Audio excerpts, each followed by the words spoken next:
मित्रांनो, काल जी मोर्चा झाली मुंबईमध्ये, त्या मुंबईच्या मोर्चामध्ये एक महिला आरडाओरडा केली गिरीश महाजनवर. तर गिरीश महाजन साहेब काय म्हणतात की असे मोर्चामध्ये असे किरकोळ टॉपिक होऊ शकतो, त्यांच्यासाठी किरकोळ असेल पण लोकांसाठी तो किरकोळ नाही आहे. तो किरकोळ हा लोकांसाठी नाही आहे, तुमच्यासाठी असेल.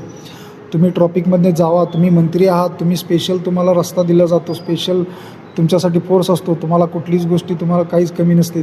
पण आमच्यासाठी ते खूप महत्त्वाचं आहे, आमच्यासाठी ते खूप हानिकारक आहे तो ट्रॉपिक. त्यांनी म्हणतात की त्या महिलेने त्यांच्यावर बाटली भिरकावली. मला म्हणायचं बरं झालं बाटलीच भिरकावली, परत काय भिरकावलं असतं तर परत तुम्हाला त्रास झाला असता. किरकोळ समजू नका, ही खूप मोठी. आणि 2023लाच ती महिला आरक्षण जी भेटली ती 2023लाच भेटले आणि त्याच्यावर तुम्ही बोंबाटा करू नका.